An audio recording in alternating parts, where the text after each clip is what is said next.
A kill switch to remotely disable a fighter jet. That sounds like a nightmare for operational sovereignty. No, the F-35 all but certainly does not have a kill switch, but to be honest, America wouldn't really need one either. In every defense debate, the F-35 is presented as the ultimate fighter, fifth-generation stealth, sensor fusion, networked warfare, the future of air combat. But there's something nobody tells you when they're selling these aircraft, something buried deep in the technical architecture. The F-35 doesn't really belong to the countries that buy it. Not completely, not in the way that matters most. Because hidden inside every F-35's operational code is something defense analysts call remote access architecture, a system that allows the aircraft's core functions to be controlled, monitored, or disabled from thousands of miles away. Not by the pilots, not by the Air Force that bought them, by the country that built them. Today, we're diving into the most sensitive secret in modern military aviation, the invisible control mechanism built into the world's most advanced fighter jet, why it exists, what it can do, and why some nations are realizing that technological superiority might cost something far more valuable, their sovereignty. When a country signs a contract to buy F-35s, the sales pitch is always the same. You're buying the most advanced aircraft in history. Stealth that makes you invisible, sensors that see everything first, integration that creates unmatched battlefield awareness. You're buying security, deterrence, the technological edge. But here's what the presentations don't mention. You're also buying a permanent dependency relationship where the aircraft you paid billions for never fully becomes yours. The F-35's operational software isn't like traditional aircraft systems. It's a continuously updated, cloud-connected, remotely managed system that requires constant communication with Lockheed Martin's servers in the United States. The Autonomic Logistics Information System, or ALIS, controls everything: maintenance scheduling, mission planning, parts ordering, diagnostic systems, threat data updates, even basic flight authorization. Every F-35 in the world connects to this centralized system. Every mission generates data that flows back to American servers. Every operational decision depends on software that can be updated, modified, or restricted remotely. When you buy an F-35, you're not buying an aircraft. You're buying access to a system. And whoever controls that system controls what your aircraft can actually do. The F-35's mission systems computer-run software that's updated constantly. These updates come from Lockheed Martin's facilities in the United States and are pushed through secure networks to operating forces worldwide. In theory, this allows rapid improvement. New threats identified, software updated, all F-35s immediately benefit. But think about what that means. The core operational code running on your fighter jet isn't controlled by your Air Force. It's controlled by a foreign defense contractor under a foreign government's authority. Every time your aircraft connects to ALIS for routine maintenance authorization, someone else is deciding what software version you're allowed to run. Mission-critical updates can be delayed, modified, or withheld based on decisions made in Washington, not in your capital. And the same remote access capability used to push updates could theoretically push other things: restrictions, limitations, commands. Defense analysts don't use the term kill switch in official documents. They use phrases like remote access protocols and software authorization requirements. But the capability exists. Multiple leaked documents from the F-35 program have confirmed that remote disabling of certain aircraft functions is technically possible through the ALIS architecture. This isn't conspiracy theory. This is documented system design. The F-35 wasn't designed to be just an aircraft. It was designed to be a platform for American strategic influence, a way to bind allied air forces into a permanent ecosystem where American control could be maintained even after the sale was complete. Traditional arms sales work like this. A country buys weapons, takes delivery, gains full ownership. They can use them however they want, modify them, integrate different systems, operate independently. That model gives buyers too much autonomy. The F-35 solves this through architecture. By making the aircraft dependent on centralized systems controlled by the United States, buyers never gain true independence. They can't operate without American approval, can't integrate non-approved weapons, can't conduct missions without American systems potentially monitoring them, can't perform basic maintenance without connecting to American servers. This creates permanent strategic leverage, the kind that survives political changes and shifting alliances. A Pentagon planning document from 2015, partially declassified, stated this explicitly. The F-35's integrated logistics architecture ensures long-term strategic alignment between the United States and partner nations by creating unavoidable dependencies in critical operational systems. Read that again. Unavoidable dependencies. That's the goal, not partnership. Dependency. Here's where things get interesting. One country refused to accept this arrangement: Israel. When Israel negotiated its F-35 purchase, they demanded something unprecedented: full access to the aircraft's source code, the ability to integrate their own weapons without American approval, and, critically, the right to modify the software architecture to remove remote access capabilities they considered a security risk. The United States initially refused. Allowing Israel to modify core F-35 systems would create a precedent other buyers might demand. But Israel made clear they would walk away entirely unless these conditions were met. And losing Israel as a customer would have been a massive political blow. So Washington compromised. Israel got a unique version, the F-35 Yadir, with Israeli-modified software and avionics. They can operate completely independently of American systems. No other country has been offered this arrangement. Not Britain, not Australia, not NATO partners who have bought hundreds of F-35s. Just Israel. Why? Because Israel had leverage, a sophisticated aerospace industry that could develop alternatives, a strategic relationship Washington couldn't afford to jeopardize, and willingness to walk away if sovereignty concerns weren't addressed. Every other buyer accepted the standard arrangement: complete integration with American control systems, permanent dependency. Let's talk about what actually happens when political interests diverge. Turkey was a full partner in the F-35 program for years. Turkish companies manufactured critical components. Turkish pilots trained in the United States. Turkey had ordered over 100 aircraft. Then Turkey purchased Russia's S-400 air defense system. Washington strongly opposed this. In response, the United States removed Turkey from the F-35 program entirely. Aircraft orders canceled, Turkish pilots expelled, companies cut from the supply chain. But here's the crucial detail. The F-35s Turkey had already received were rendered partially inoperable through remote software restrictions. Turkey couldn't access critical updates, couldn't integrate weapon systems, couldn't receive threat data necessary for missions. The aircraft they'd paid billions for became significantly less capable overnight, because someone in Washington pushed a button. This wasn't physical repossession. It was digital disabling. And it happened without Turkish personnel losing physical possession of the aircraft. That's the power of remote access architecture. Physical ownership becomes meaningless when operational capability can be switched off remotely. Turkey's situation was unique, but the precedent is established. The capability exists. And every F-35 operator must ask, what happens if our strategic interests diverge from America's? Will the aircraft we paid for simply stop working? There's another dimension that some defense analysts find even more concerning than control: surveillance. Every F-35 mission generates enormous amounts of data: flight paths, targeting decisions, communications, sensor readings, weapons employment, pilot performance metrics, maintenance requirements.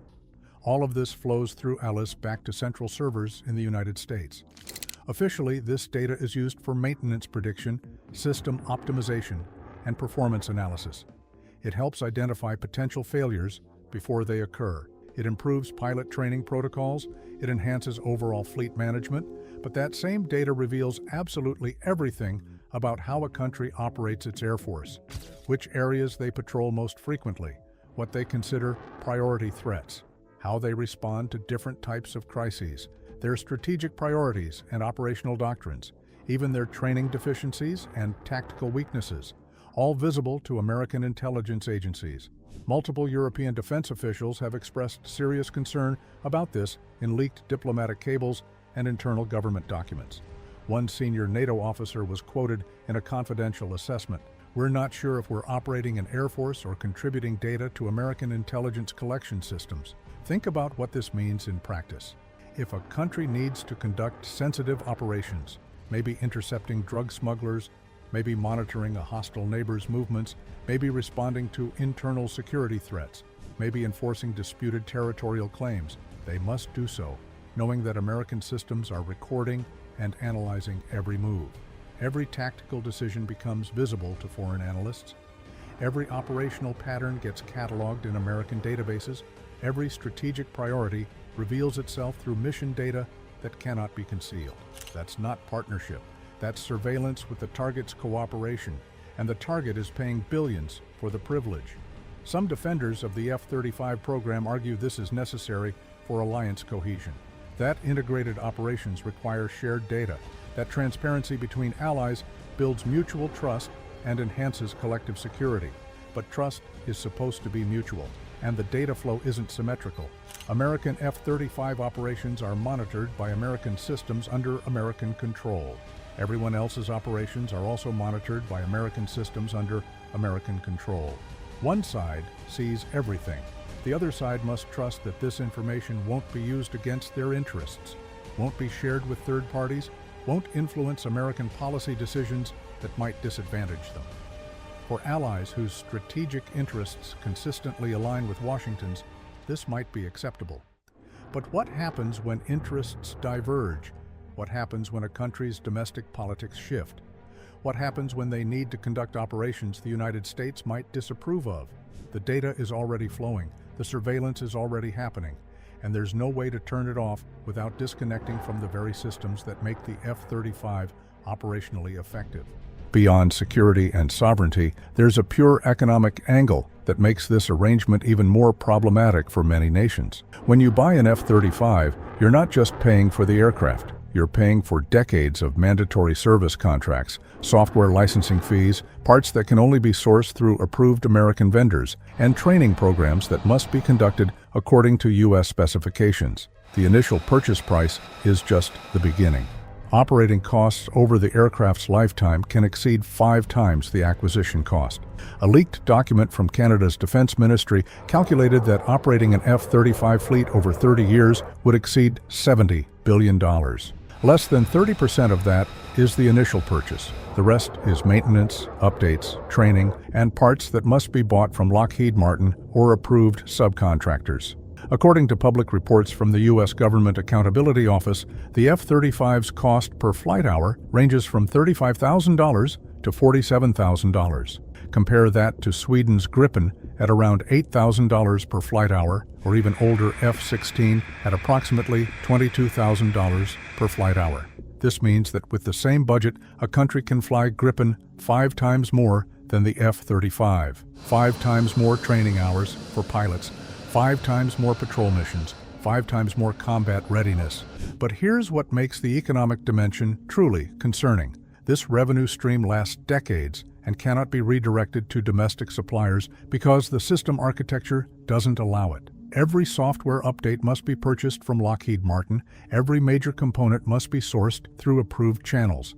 Every deep maintenance cycle requires American technical authorization. The architecture creates permanent dependence not just operationally, but economically. Compare this to aircraft like Sweden's Gripen or France's Rafale.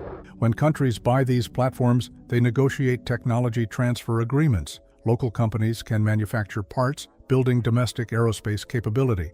Domestic engineers can perform deep maintenance, creating high-skilled jobs. Software can be modified nationally to address specific requirements. Brazil's Gripen deal included technology transfer that allowed Brazilian companies to develop indigenous avionics systems. India's Rafale purchase included provisions for domestic production of key components. These arrangements keep defense spending within the purchasing country's industrial base while building long-term capability. With the F-35, that's impossible. The architecture deliberately prevents it. Billions in defense spending that could build domestic aerospace sectors and create permanent jobs instead flows perpetually to the United States. For some wealthy nations, this might be acceptable if the capability advantage justifies the cost. But for countries trying to develop their own defense industries, trying to create high-tech jobs, trying to reduce dependence on foreign suppliers, the F-35 model is economically devastating. You're not just buying an aircraft, you're locking your country into decades of mandatory payments to American contractors with no ability to develop alternatives or build domestic capability. The most dangerous aspect isn't what the architecture does in peacetime, it's what it enables during political crises. Imagine, a country operates F-35s and finds itself in a territorial dispute. The dispute escalates. Both sides mobilize. The F-35 operator prepares for potential military action. Then Washington gets involved. Maybe the U.S. has economic interests with the neighbor. Maybe domestic politics favor the other side. So they issue a warning, stand down or face consequences. The F-35 operator refuses. They believe their security interests are at stake. What happens next? In the old model, nothing. A country's military equipment was theirs to use as they saw fit. In the F-35 model, things are different. Critical software updates can be delayed, technical support withdrawn, authorization codes revoked. Not explicitly, but subtly, through the same remote systems used for routine management. Suddenly, maintenance takes longer. Mission planning systems malfunction. Readiness rates drop, not catastrophically, just enough to degrade operational capability during the critical window. This isn't hypothetical. This is the logical conclusion of building remote control architecture into military systems. It transforms aircraft sales from commercial transactions into permanent political leverage. Given these concerns, why do countries continue buying the F-35? First, many believe the capability advantages outweigh sovereignty concerns. The F-35 is extraordinary. For countries facing peer-level threats, that edge might be worth the dependency. Second, alliance politics matter. For NATO members especially, interoperability with American forces is crucial. The F-35 offers seamless integration. Third, there's often no realistic alternative. Developing indigenous fighters costs tens of billions and takes decades. Buying from Russia or China brings worse dependency problems. European alternatives are expensive with their own limitations. Fourth, many countries don't fully understand what they're buying into.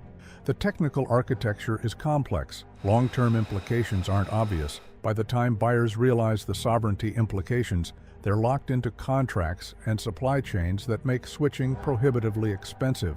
And fifth, some countries simply don't care. Smaller nations without global ambitions might see American oversight as acceptable. If your interests consistently align with Washington's, remote monitoring isn't a problem. But for countries with aspirations toward strategic autonomy, the calculation is different. What happens next will reshape global defense dynamics for decades. More countries are asking the sovereignty questions Israel asked early on. Australia recently demanded greater transparency about data flows. Japan is negotiating for expanded modification rights. Several European nations are discussing whether future purchases should prioritize independence over integration. The Pentagon responds with reassurance publicly while resisting change privately.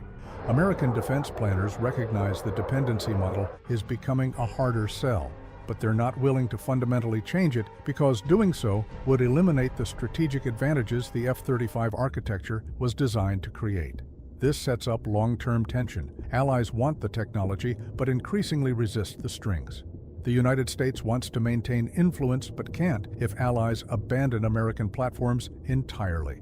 Something will give. Either the F-35's architecture will be modified to address sovereignty concerns, losing the control mechanisms that make it strategically valuable, or more countries will choose alternatives, accepting capability reductions for independence.